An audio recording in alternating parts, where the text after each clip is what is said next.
Welcome to the Dawg and Gus show, now on Feel It Radio. What's up, Dog? Gus, how you doing? I'm great. How are you? I'm good, thanks. So, exciting news. We got nominated for a Faces Magazine Award.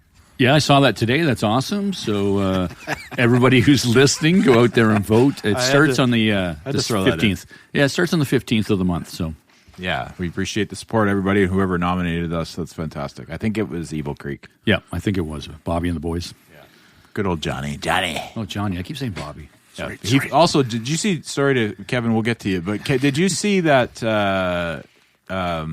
Johnny found one of our mugs at Value Village? His wife did. Yeah, that's hilarious. Yeah. I mean, it's someone that you might have given it to, or maybe, I have no idea. I don't know. Because we gave it, like 4 at the start? If it's my sister, I'll kill her, but she's in Toronto. No. So. Your sister got a different mug. Yeah, she got the tall boy. Yeah, she got the bigger mug than... Anyway, let's talk to Kevin a little bit, as opposed to who do we have here today? We have Kevin. Kevin in hell. Kevin in hell. Hey, how's it going? Good, you? Thanks for coming. Yeah, no problem. Thanks for having me. Yeah, it's great to have you, and appreciate you taking some time. So tell us a little bit about your musical journey. Oh, geez. It's a long one, filled with mostly lies, some truths. Lie to us, Kevin. It's not as good as the Weird Al movie. I don't know if you guys have seen that one yet. But, Nope. Oh, man. The new one? Yeah. Oh, was there an old one? Biography. Is it good? Oh, it's the greatest story ever told. I mean, it's Weird Al. The only way Weird Al can tell it is by making a complete parody of his own career into It's a true. movie, And who it's plays fantastic. him? Who plays him? Harry Potter. Oh, Daniel that's Radcliffe. right. That's right. Daniel yeah. Radcliffe, Yeah, and he does a fantastic job. Nice. But yeah, no, I'll I've check just it. We'll been... I'm going to watch that for sure. I love Weird Al. I've been growing up with him. I mean, it was awesome. Yeah, that was I saw Weird Al on his Bad Hair Day tour when I was, I think, 10 years old, and changed my life. Got you right into the music business, eh? Oh, I was already into music, but No, yeah, I absolutely just loved what he was doing, and yeah, definitely the first stuff I memorized was Dare to Be Stupid, Like a Surgeon, Amish Paradise. Amish Paradise was like my go-to for Weird Al for sure. Because Yeah, I love the classic. Coolio song too. So it was like, but then when R.I.P.. the video, yeah, R.I.P. died last year. Well, 2020. I mean, we're what 5 days in, but anyways, yeah, no, I love Weird Al. That's hilarious. So you were talking a little bit earlier, but you grew up in Barrhaven, yeah? Yep, Barrhaven. Yeah, born and raised, lived there until I moved out. Moved out to Lindsay, Ontario for a couple years, Peterborough area, and then came back to Ottawa.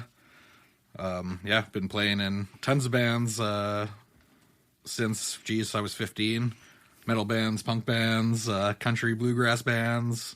And then I discovered I was wildly antisocial and didn't want to play with friends anymore, so I bought a bunch of synths and drum machines, and now we're just holed up in a spare bedroom making weird beeps and boops for fun. Yeah, so he won't be touring at all because he doesn't like people. Well, half of the reason is that I can tour in my Kia Soul. It's like, I've got a couple cases of stuff. I don't have to fit drum sets in. Yeah, very true. Very, very friendly for carrying things. Anyway. Efficient. Now, we're going to talk. We talked to you a little bit before we started up the whole the podcast. Now, talk about some of your influences besides Weird Al. Who got you loving the stuff that you love? Geez, yeah, again, another long list. I could probably trace a lot of it back to 9 Inch Nails would have been a big first one when I was a kid growing up, and that's still a huge influence on what I'm doing today, the whole synthesizer rock thing. Right. He was probably the first, artist that I was really into what they were doing. Deftones are another band that I've just been listening to for as long as I can remember, and probably the only band I could say that has kept my attention since their first album. Like every time they put in an album, I'm excited for it. It's super interesting. It's new. So they're another band that just has always been on the radar for me. Very cool. Now, we were talking a little bit earlier about Gary Newman. Yep. And his influence. He's still putting out, like you said, we talked about amazing material 40 years later. Sorry. Yeah, because it's the only song you know. No, I know a few of the Gary Newman, so I like that one. I know. Sorry. Yeah, go ahead. No. Go ahead, Kevin. Deep cuts from the Telecon record. My bad. Really nerd out. Did I screw up the flow? I'm sorry. Do we have a flow? Yeah. Oh, yeah. I don't know if you've listened to my music much, but there's not much flow going on to a lot of those songs. Well, Gus has a flow. His daughter. It's true. What would if somebody was like to say? This is kind of a personal question, but what do people misunderstand about you the most? And maybe you can go musically. It's up to you. Oh, I mean, geez, where do I start? First thing that pops in your head. I'm actually a really nice guy. I know I get confused for a bouncer at a club a lot. Tattooed. I'm usually in a black T-shirt. I can't tell you how many times I've been playing a show and standing outside, and people have come up and handed me their IDs. Sounds like Dawg, actually. I imagine you've probably had similar experiences. Yeah. Gentle giants, A few. But yeah, I get called intimidating a lot by people who I've worked with over the years. But I'm actually not. I'm loud and I'm large, but I'm actually a really nice guy. Yeah, I got that from you when we were chatting out front there. It's just great. I am work Kevin is a different person. I'm usually doing a George Costanza where I'm walking around looking really busy and pissed off, so no one tries to add work onto my day. That's a really good method, by the way. If you're working in an office or something, and just always look pissed off. Carry a clipboard and look angry. He's so stressed. Yeah, look at him. Don't bother me. Yeah. He looks like he's really stressed. He's doing a great job. That guy. I've been doing that for 25 years now, and secret's out now. Yeah. Salt of the earth, that guy. It's not out. You're just pulling George Costanza. Yeah, that's been out for a long time. Yeah. Nothing wrong with George Costanza. Now, favorite venue in Ottawa? Like, I know that you played a lot. Like, you're a solo dude. Yeah, I've played a decent amount. I mean, I started doing my solo stuff right before the world shut down. So I got a handful of gigs in as a solo artist, and I've done a handful since we've reopened. But I mean, over the years, I think I've played just about every venue in Ottawa. All the ones that don't exist anymore. But I played Babylon, Barrymore's, the old Capitol Music Hall. Right. Played with the Planet Smashers, opened up for them years ago. To Mercury Lounge that doesn't exist anymore. That's Dominion, gone too, which is still doing shows. I've played House of Targ when it was the New Bayou and when it was the Underground. Bumpers before it became the Works. That used to be a good spot on Bank Street there. Yeah. Avant-Garde we were talking about earlier. I've played there dozens of times. Love that place. Yeah, there's not a lot of venues I haven't played. I'm loving House of Targ these days as a... So cool. I mean, as a performer, it's awesome because you come so early for sound checks or whatever, and it's like you could actually hang out and play pinball for a few hours, whereas every other venue you go to, it's like, okay, you load in at 5 o'clock, you play at 11. It's like, oh, now I just get to hang out for 5 hours. Yeah. I haven't made it down to House of Targ yet, but I'm going to at some point. We should go. Because I've been there a couple of times. February 11th, baby. Oh, there you go. Oh, there you go. Hey, Kevin, tell us about that. I know how to make a plug. Attaboy. Yeah, there you go. Well, that's awesome. So February 11th? February 11th with band from Montreal called Renonce and another band from Ottawa called The Seance and Toronto synth titans Odonis. Oh, cool. What's your stage name? Jung Shadow. Oh, yeah, that's right. Yeah, I should probably mention that. Well, I thought that's why I'm here. Do you not know who I am? Oh, I know who you are, but I just thought we might mention it, I was talking to the listeners. Well, they should know now. February 11th. That's great. Yeah, February 11th. And that's I don't play much these days, just kind of taking it easy, working on studio stuff. But this is going to be a great lineup. So had to say yes and jump on board. Cool. That is cool. Have you seen Odonis before? No, I've seen they did a live on KEXP, that radio show that does their live broadcast. I've seen them play on that before, and they are fantastic, but I've not seen them live, so it's going to be a pretty big treat because they're pretty intense. Yeah, and being a good night out too. Dawg, I'm in, I think. Okay. Yeah, I'm just I want to be in. Yeah, I mean, it's hard for you with your the family and stuff. You got to be a dad and stuff, but come on if you want. It's okay. I don't mind going alone. Yeah, but that's the thing. What was your favorite subject in school? Jeez. Well, Sorry, I keep laughing, but I love throwing these. Jeez, it's been a while since little I've been in school, to be curveball. honest. Besides music classes, because I took all of those that I could get. I did. Well, funny story. I failed grade 9 science because I took it in French. My parents were insistent I took everything in French, and I am terrible at speaking French.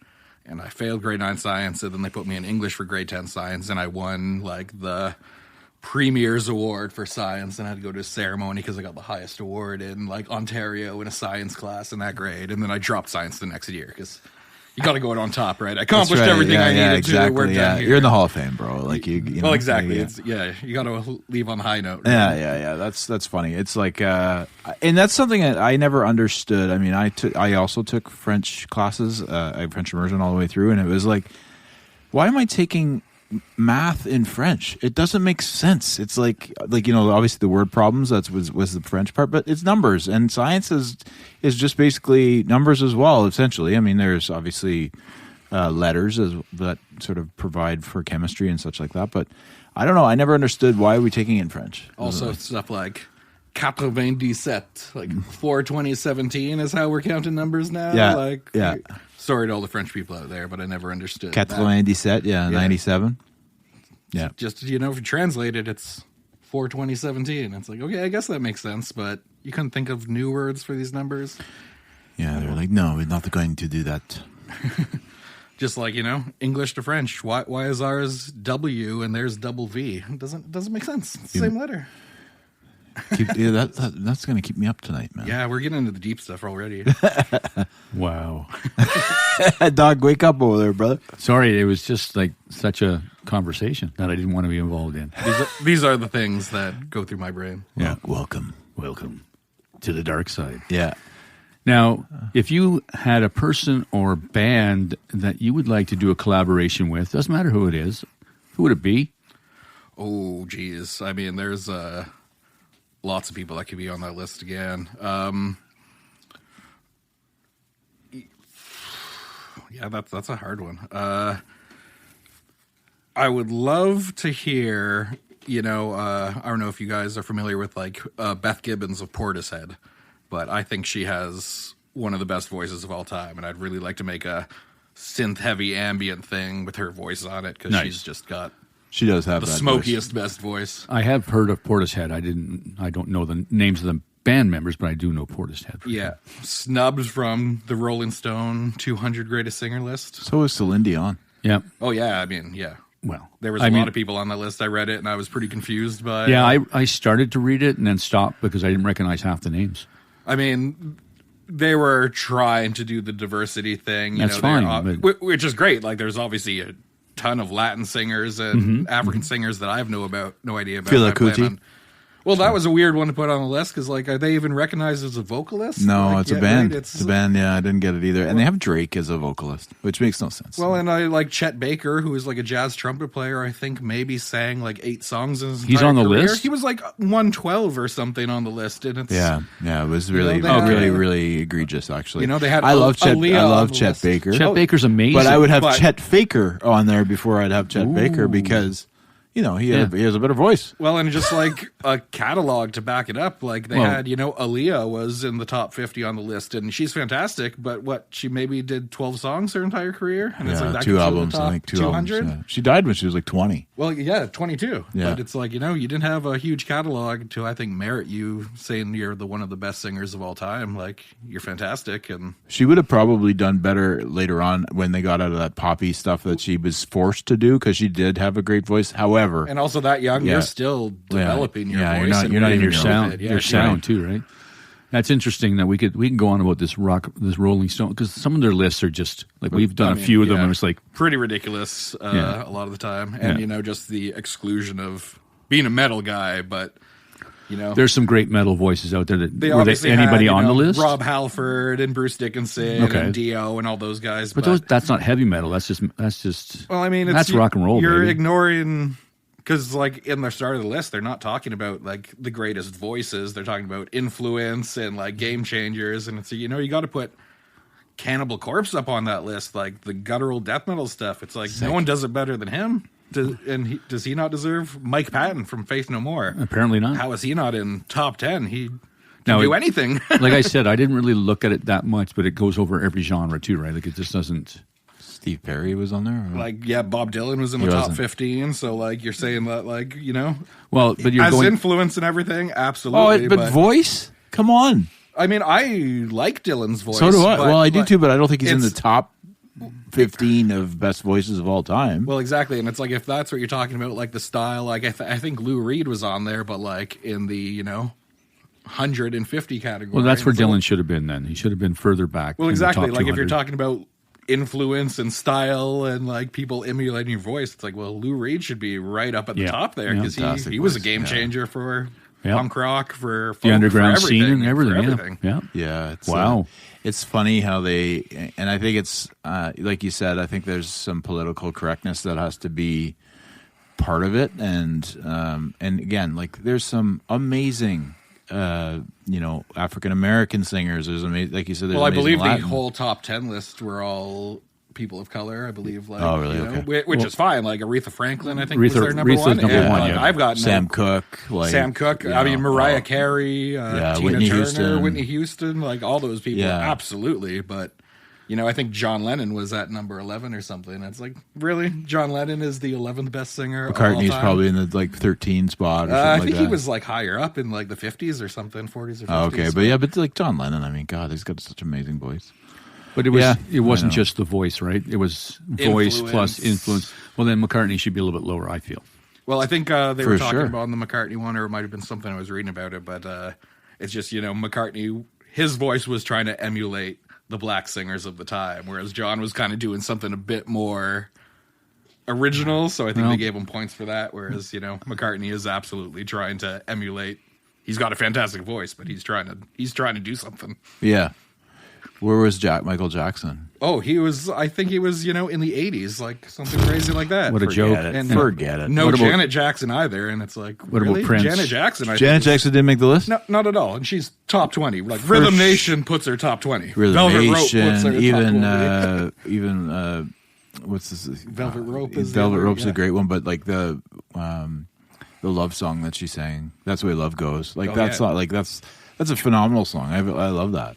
Janet Jackson, how is that? She should be in the top 50 to say the least. I mean, and the fact that her brother's at 80 and he sold 116 million albums of the Thriller. Like, come on. Okay, now I need to look at this list. We're going to look at it. We're going to do a show on it. We are getting hangry because this is ridiculous. We should do a show on it. I mean, I think we will. Again, who really cares what Rolling Stone has to say? Kevin, you'll have to come back. We'll have a gladly. Well. Rolling Stone to me though isn't what it used to be. Like I loved Rolling Stone when I was younger. I remember seeing, I remember when I saw Dr. Dre and Snoop Dogg on the cover, and I was like 13 years old or something, and it was really influential at the time. I was a Spin magazine fan. Spin too. We're doing Rolling Stones and Beatles. It's Spin and Rolling Stone, and I was in the Spin category. Yeah. Chuck Klosterman. So that's fair. I think Spin is a bit more, alternative. Yeah. It was a little bit more on the outer edges of popular music, right? And then Rolling Stone. Well, Rolling Stone could do. But it was so the edgy stuff too, but they did more of the mainstream. Yeah, absolutely. They did, and they weren't always like that, because if you remember, like in the '60s, that's where it came from. Was like they had that. Nobody had a magazine that sort of came out with. They were the subversive. Yeah, and they were like honestly, they were cutting edge, and then they kind of got to the side where, well, we got to sell as much as possible, which is fine. I mean, that is what it is. But I mean, you got to sell to the masses, right? So when you get when you get into the political aspect of, say, like a John Lennon or a Bob Dylan, people don't care. Like, they want to hear the music. They want to hear you talking about the new album that he's put out and the songs on it. They don't want to care that, this song was written about this and it's about the geopolitical situation and, then the Congo. It's like, well, I don't care about that. It's just one of those, it's, a magazine that still is like, Led Zeppelin is the greatest band that ever was or ever will be, and music hasn't changed since then. And it's like, Zeppelin's great, but we've all heard what they've done. Like, we can stop writing cover stories about Zeppelin every... Yeah, there's a lot of other bands to talk about it there, but we're Gus and I are huge Zeppelin fans, and I think everybody is in a way. I mean, but he's not wrong in the sense that not at all. you know, you can only We've had 50 years of new music since then. We can put them on the back burner now. Yeah. You know? You can still put it on every now and then if you want. Right? I mean, I put on Physical Graffiti just the other day while I was driving around. Fantastic. Like, God damn, this album's good. Oh, yeah. Those bastards. But you're right. There's 50 years of amazing music. Well, and but it's all subjective, like we've talked about many times, and it's like there's so many. You do a list of 200 singers or vocalists or whatever you want to call them. How many of them are out there that you think are just as good or better that should be on this list?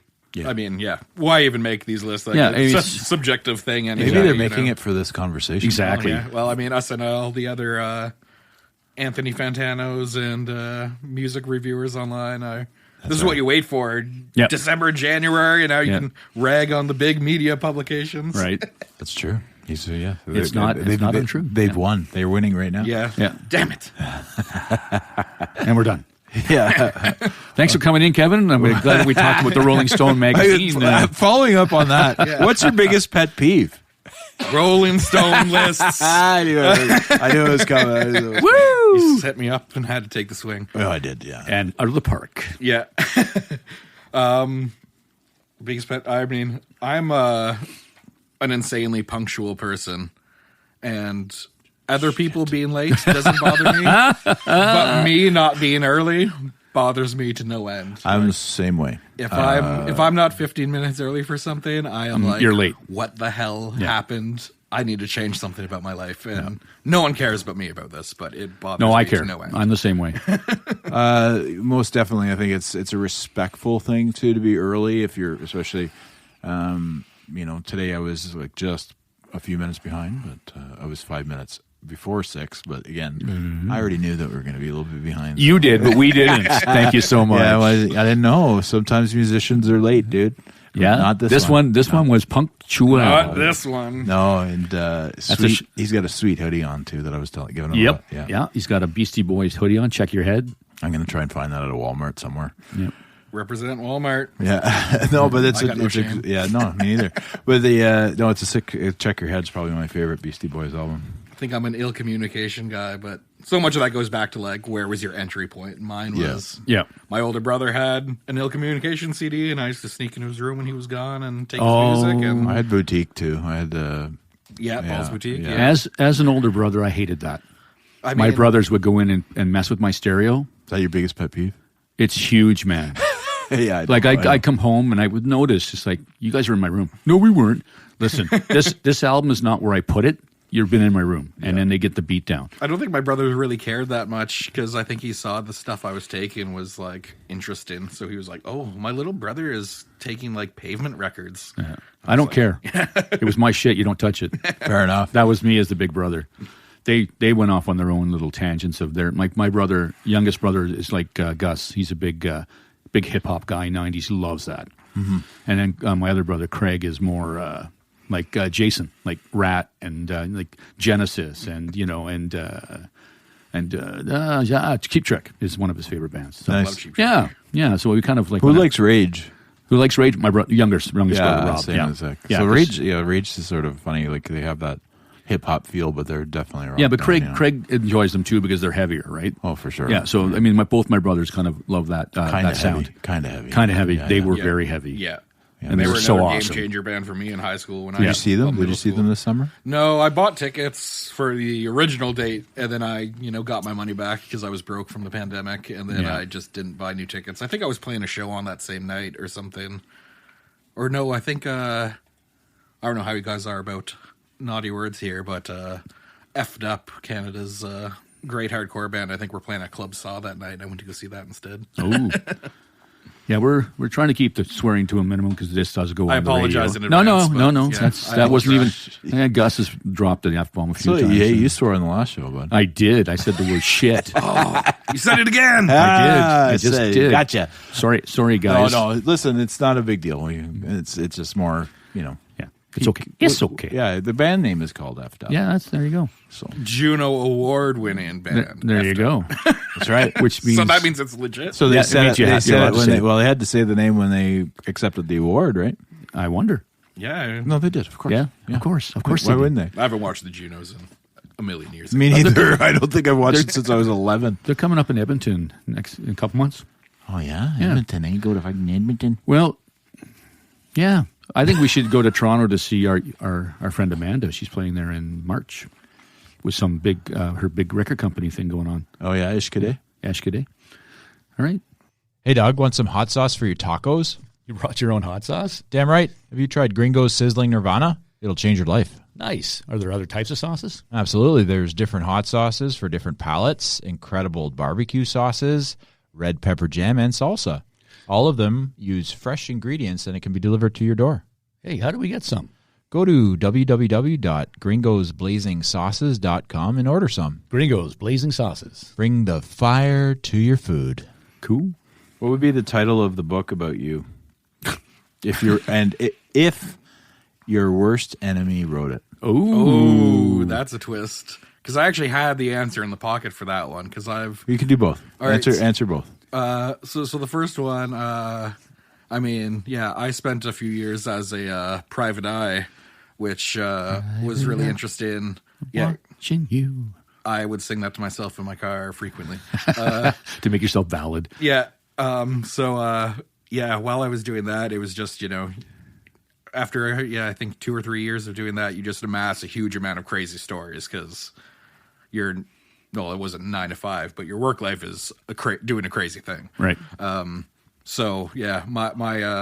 the graphic novel that I was trying to get my friend to animate or draw, I guess, for me was called The Piss Bottle Chronicles because when you're a private eye, there's kind of an unspoken rule where you never throw out your piss bottle. You dump out your piss bottle because once you throw it out, you don't have it anymore. Right. So that was kind of in the private eye world, that was the unspoken rule. And I always like that title because it's kind of I'm a huge Mike Watt fan, the Minutemen. And so it's kind of he used to have all these, hyphenated man chronicles of something. So I liked that reference as well.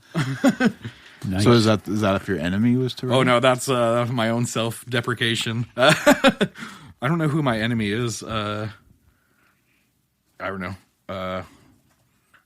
Probably saying, Yeah, you probably don't have any enemies. You seem like a really nice guy. I'm sure there's probably a few out there. There's lots of people I don't like, but... Let's mention one and make them your enemy. Oh, no. Oh, yeah. Let's do it. Oh, no. Oh, no. Oh, no. Oh, no. No. All right. They know who they are. They know what they did.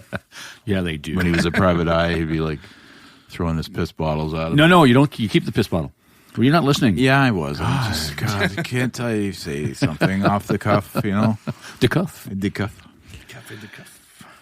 Well, I had a question. Where did it go? Damn it. What's your favorite color? Thank you. Green. Oh, yeah, green? Yeah, I don't know why. Like what color green? Like bright green? Frankenstein, like neon hot rod green. Nice. Okay, I have something. If we came to your house and looked through your record collection, you like this song. Like, this is one of my favorites. What are we going to find that would be like, really? Kevin, really? You have this? I got my record collection is weird. There's lots of stuff from all over, but one that people...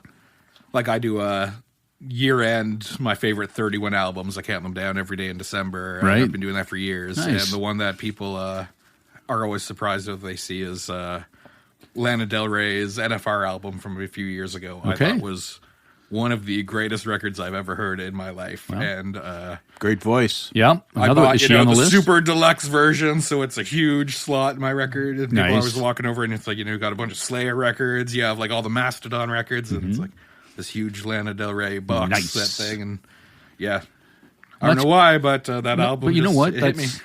Like we're all like that. We all have our little, just like I don't know why I like this album so much, but I have it. I have one from the '80s. It's a group called OXO, OXO, and it's this poppy, sugary trash. But I love it. I love the whole album. Yeah. So it's I don't know why. I just do. That was that same way. Like I don't really.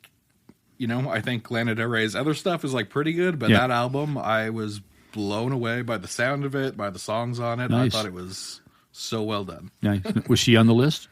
No, I didn't look. I think she was, but like close to the. Well, you want to hear mine? Yes. I have a random one. I would. So my brother-in-law is Danish, and he gave me this TV2 album. They were a huge Danish pop band. So I have this random, because I have, I'm building up a little bit of a vinyl collection. My mom gave me actually completely on vinyl one Christmas, which was lovely. My favorite Tragically Hip album. But yeah, TV2, Danish pop band, really random. It was almost like a Big Lebowski moment. You know how they have that like German band that it ends up being the hitman in the movie? Oh yeah, and it's like Flea from the Chili Peppers. Yeah, exactly, yeah. So yeah, random. Cool. No, that's awesome because everybody seems to have that, right? Where it's just like if you look at Kevin, like we're looking at him, he wouldn't be out of place in a biker bar. No, I'm generalized because I'm the same way. Yeah, People have asked me. I would be. Yeah, you would be out of place. The two of us would be fine. But it's like I've had people ask me, do you drive a Harley? I'm like, no, I don't drive motorbikes. Like it's but been it's asked fun. that question and the bouncer question and all that stuff. But yeah, to see somebody that looks like you to say, yeah, I like Lana Del Rey. That's cool. No, she's got a wonderful voice. Yep. What would be somebody think would like a question for me that would be, they ask you, do you have motorcycles? What would they ask me? Do you have a moped? 401k. 401k. I don't even know what that means. Do you do your own taxes? That's only in the States, by the way, 401k. Yeah. It shows you that. Now, Gus is more the accountant type, right? Like he's more of a... Oh, God, I'm like an actor, bro. I'm stunningly handsome. You're ravishingly handsome and... super humble. And very, very humble, let me tell you. Mac Davis wrote a song about you. I'm not humble singing. and kind. No, Lord, it's hard to be humble. Oh, I got to. When you're perfect in every way. Yeah. Oh boy, there's always a quote I loved where it was the only thing bigger than my ego is my massive talent and genius. Yeah, exactly. That's good. That's good. He's going to put that on a T-shirt. You know that. Oh yeah. I'll buy one. Oh yeah. Yeah.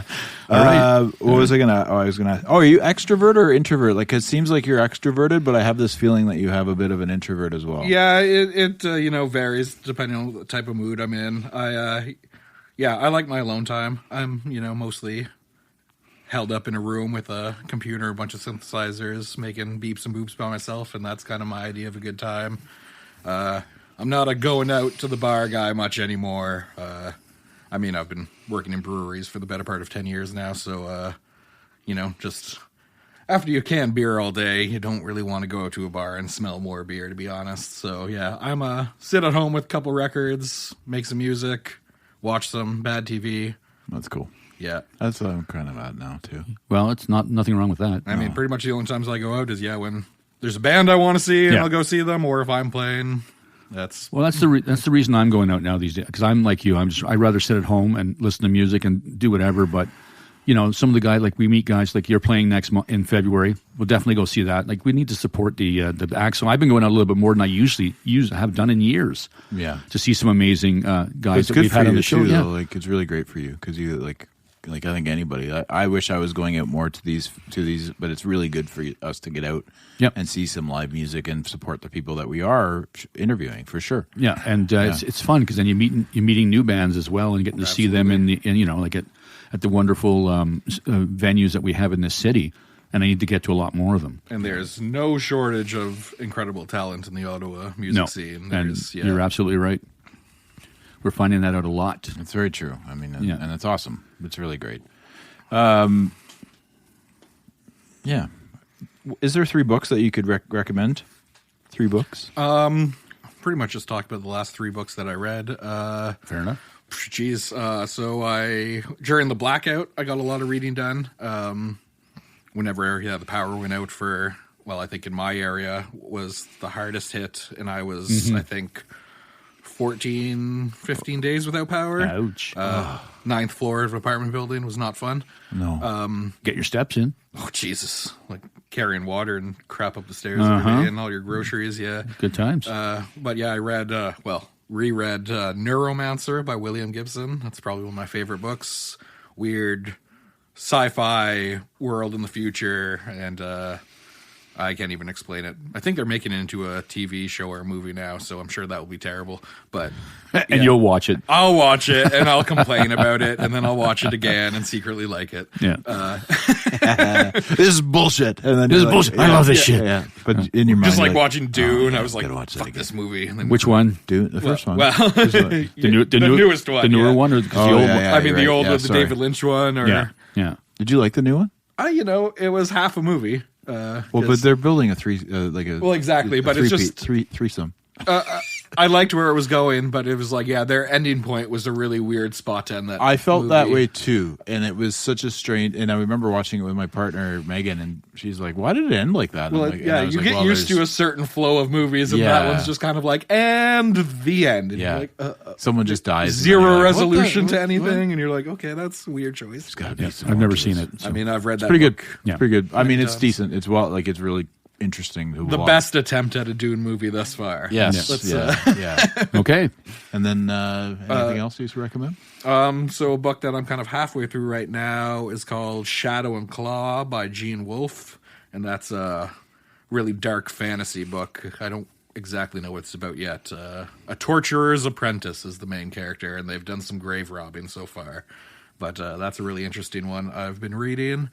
And then, back to being a private eye, there was a series of books by a gentleman named Andrew Vax, and he wrote a series of books called the Burke novels, and it was about, he was a grizzled ex-con that's working as sort of an underground private eye, just doing like dirty jobs for people, and had a big dog with them and kind of a cartoonish cast of anti-heroes that help him out. There's probably like 20 or so of these books, and I've read them all, and they were always fantastic.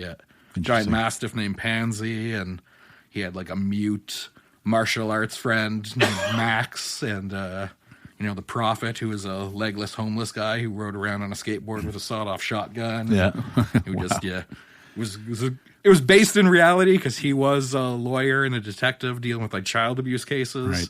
So his books were kind of like guys that got away. He would write them into the books and have them like horrifically not get away. Yeah. And nice. So it was kind of a release for him. But yeah, they were really engaging, and like the twists in the books were fantastic for mystery novels. Now, when you're reading these types of books, you have music on in the background? Because I used to do that. I used to do that like all the time. I still do, but now it's like I can't do anything with vocals in it while I'm reading. Yeah. So it's lots of, Tangerine Dream. Mm-hmm. I'm really big into a genre of music right now called dungeon synth that I think is the greatest thing in the world. And it's just kind of like... Dungeon synth? What is it like? It's nerdy. So it kind of comes from... those like Norwegian European metal bands that would have these really cheesy synth interludes in between their super heavy songs, and then those interludes kind of became their own genre of music that has now spawned 1,000 subgenres. And it's interesting because I think it might be the only genre of music where more people make dungeon synth than people that listen to it. Yeah, interesting. It's such a... You could do it on computer, on your VSTs, and it's kind of, like Castlevania 8-bit video game music, but just really like atmospheric and airy. Castlevania brought me back. Yeah. Sorry. Yeah. That stuff I just like love. It's pretty much what you would play in the background of like the Lord of the Rings scores, those like 80s animated movies, like stuff like that. And I love reading to that stuff because it creates such an atmosphere to what you're reading. That's kind of cool. Yeah. Yeah, I hear that because I used to. When I read a lot, I used to listen to, like you said, like vocals, and I'm just like, oh shit! I lost my page. I lost my page. Now I'm listening to, April Wine's "Queen of the Gypsy," "Sign of the Gypsy Queen," and it's in my head. And every time I hear that song, now I think of Lord of the Rings because I was reading Lord of the Rings when I was listening to that album. So I never thought to say, you know what, maybe I should put some stuff on with no vocals. Well, and like Tangerine Dream's a great one. Yeah. Because especially I read a lot of like sci-fi stuff, and they just. Yeah. That feels like it's sci-fi music or Kraftwerk or something. Kraftwerk, definitely. What about, we talked a little bit about Bauhaus, too. Yep, there, That's some melodic, gothic type, deep, like dark. Well, not as dark as a lot of things out there, but it was at the time. It was like I spent way too much money on pressing, like a original French pressing of Bela Lugosi's Dead. Was that right? Yeah, cool. Spent way too much money on that. Great tune. Stick with one song, but never. I'm sure you did, but never. Yeah, there's a few on my list that I'm like, I don't regret it, but it's like, damn, like I've got like an original Raw Power, Iggy and the Stooges, right? Like, original New York pressing, and it's like, I spent a lot of money on that one, but yeah, I mean you can for sure. Like you can get like the I'm on Discogs and stuff. Japanese pressings of this. I'm like, why? Yeah, I don't go that hard into it. But no, sometimes I see stuff and I'm like, I got a couple $100. Like that's totally worth it to me right now. It's not going anywhere but to right there. Yeah, exactly. Yeah, I can't anymore. I can think of stupider things to spend my money on. Very true. I do. I have spent stupid money on stupider things. Yep. What was the stupidest thing you've spent money on recently? Me? I'm going to ask the questions now. All right, cool. Taking over. Go ahead, dog. Stupidest thing I've spent money on in the last little while? Groceries? No, that's not stupid. I mean, you're not wrong. That's not stupid. I spent too much money on groceries. What did I buy?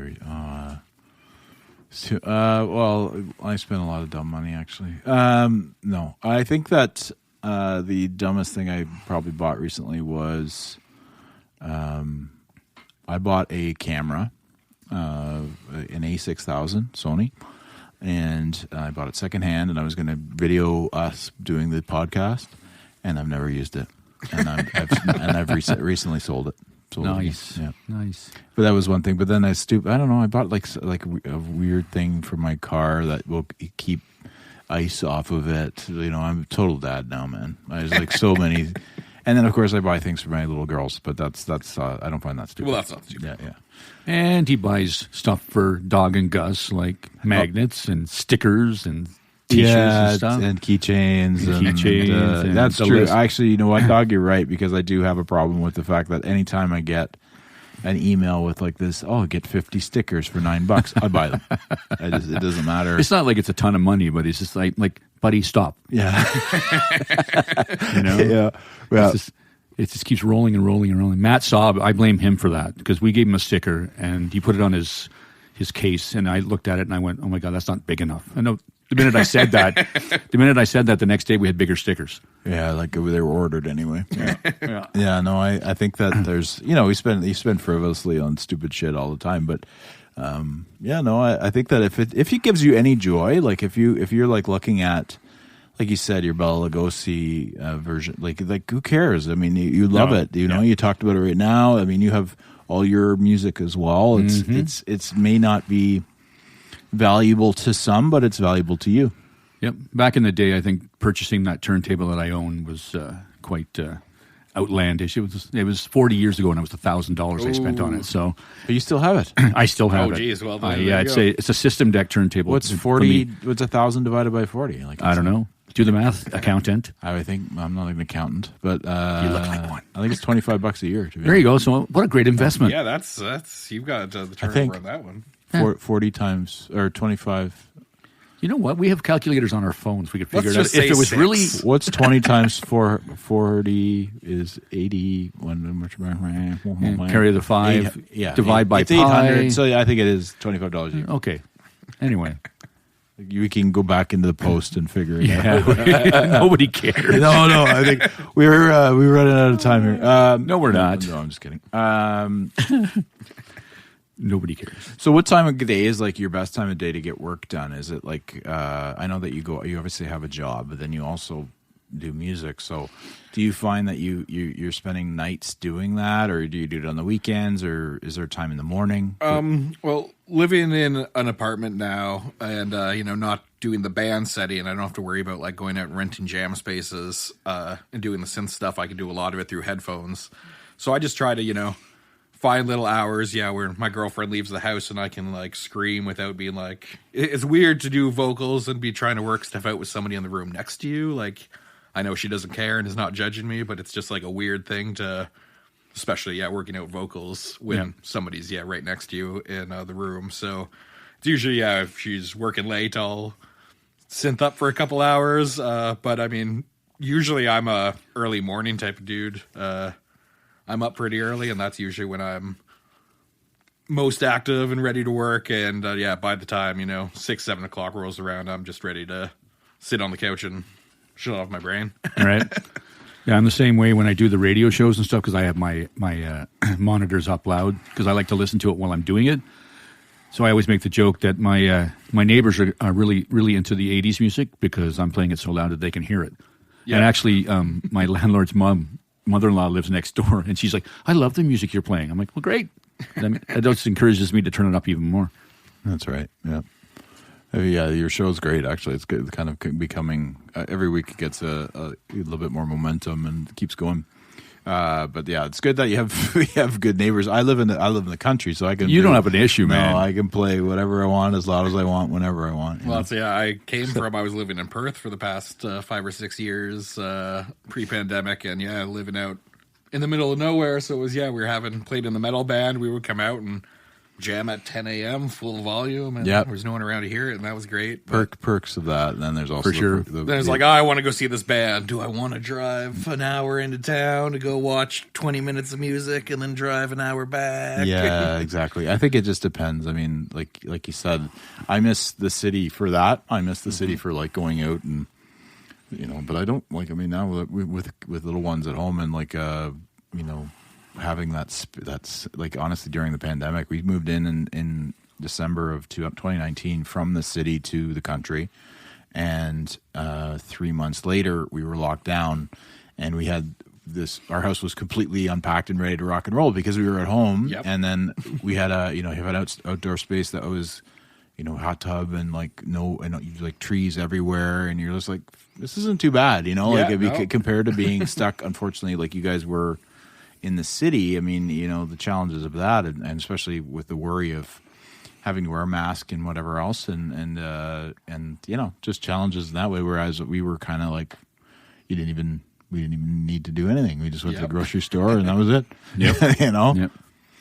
So I think it just depends on where you're at in your life, and if it benefit. Like I was always a city guy. I lived in the city. I enjoyed it, and then of course having space is now almost sanctuary, You're like mature and stuff now, man. Well, it's not just mature. I think it's just mentally. You get kind of like, you need that. I love outdoors, right? So I love nature, man. I love being outside and water. Yeah. I fucking love water, man. Yeah. Well, luckily my place is, I'm downtown, but my place is nice and it's quiet.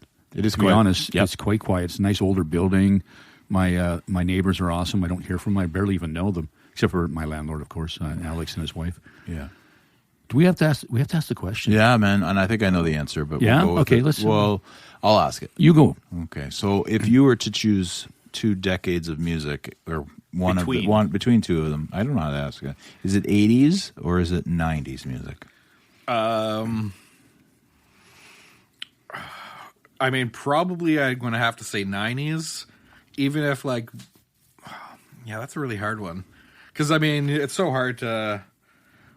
When you say 80s music, you're thinking, synth pop, you're thinking, to me, it's like U2 and stuff like that. Mm-hmm. And 90s, you're obviously thinking the grunge, Alice in Chains, and I love all that stuff. But I think, just formative years, 90s music was always, well, I mean, I'm not a Nirvana fan, which is, I know, sacrilege to people, but, like Smashing Pumpkins and Alice in Chains were huge bands for me, especially learning to play guitar.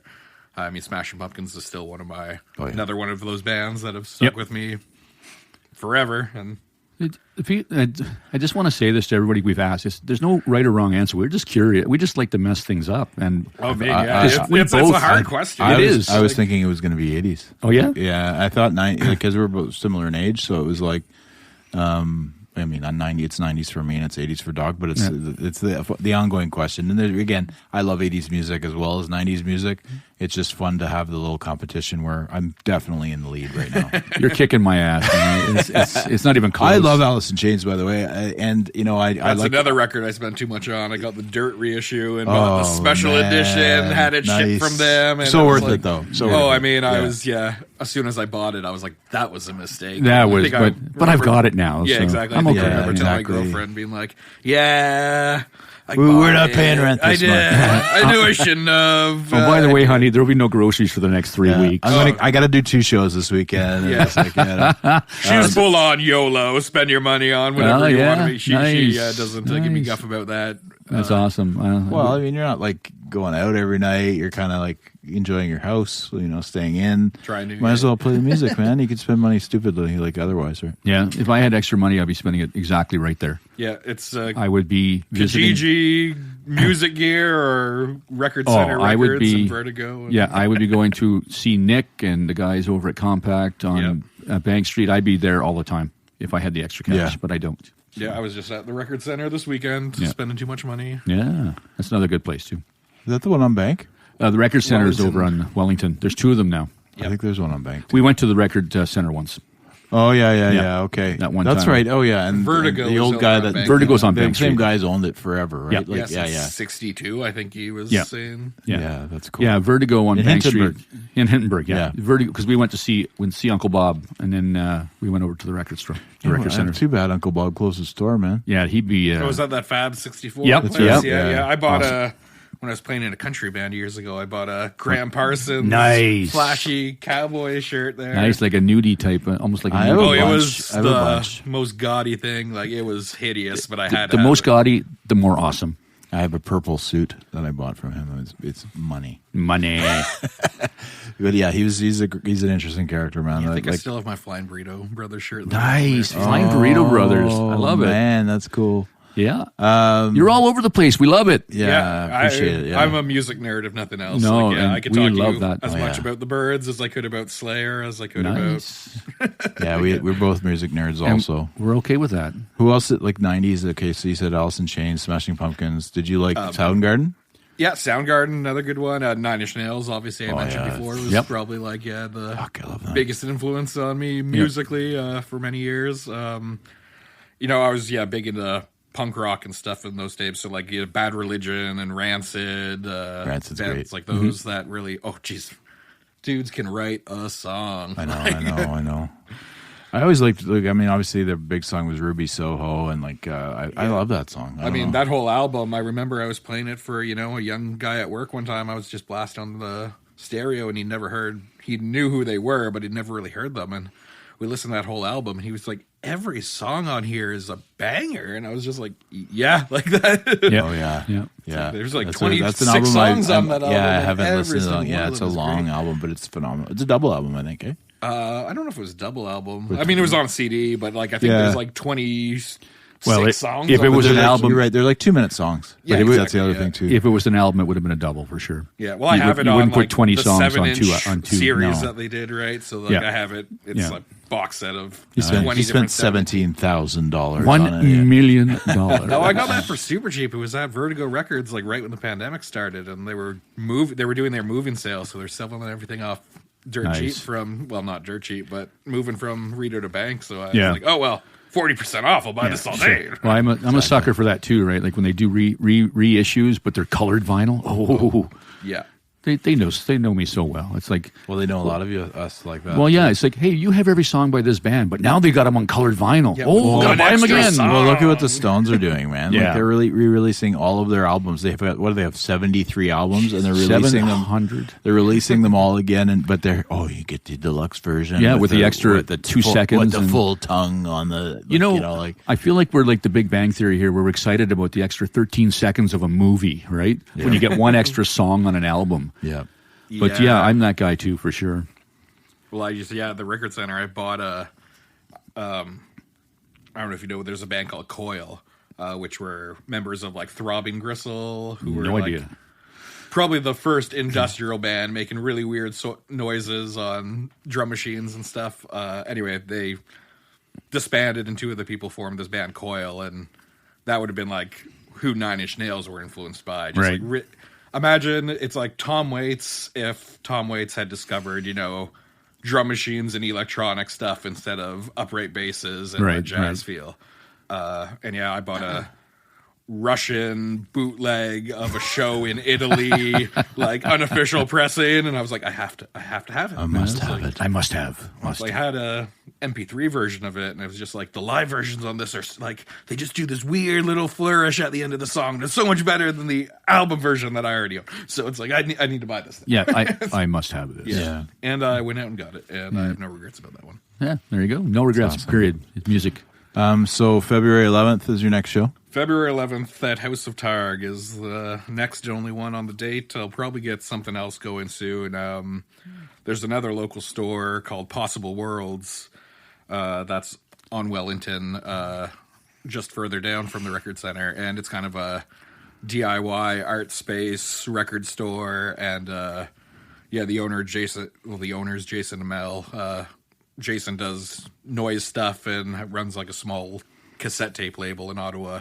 So we do weird noise shows in there as well every couple months. So we'll probably do another one of those soon as well. Nice. Okay. Cool, man. Thanks. Another space to check out. Yeah, I doubt. Well, yeah, possible, yeah, there's possible a bunch, worlds. yeah. I'm going to check that out. Well, we appreciate your time. Thank you so much for coming. Yeah, thanks for having me out, guys. This was fun. Yeah, there was a lot of fun. Yeah, we geeked out a bit. We did geek bitch out about a bit. Rolling Stone with other people who. Yeah, we're having you back on for that. We're going to have you like a special 20-minute. Well, we can even do it from the apartment, but have him call it in and talk to us over. Oh yeah, we're able to do that now. I've got all the webcams and microphones set. That might be the stupidest thing I bought lately. Was like I bought a full podcast system. But no, it's amazing. It's the best thing ever. Stupid. I mean, I did that too at the start of the pandemic. I was like, if I'm not playing shows, I'm doing the synth stuff. I'm doing a live stream every week from my apartment. I think I did it like 2 or 3 times. Yeah. See you later. The best one of that was I remember I was maybe had a couple too many drinks when I started, and it was like, I think the day DMX died. And so I was like, I'm going to pay tribute to DMX. And I sequenced, Rough Riders theme on my synth. And I started, I was going to rap it, but then I still had mute on the sound. So it was just my vocals. And I just started rapping DMX really badly with no music behind it. And there was like comments and everything. There's no music. This is weird. I was like, oh, okay, moving on.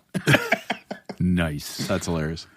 I like that story. Thank you for adding that. Yeah, that was a great story to add on. Good old DMX. All right. R.I.P. And that's it. Thank you, guys. Yeah, thanks a lot for coming out. And Gus, till next time. We'll see you then. Yep.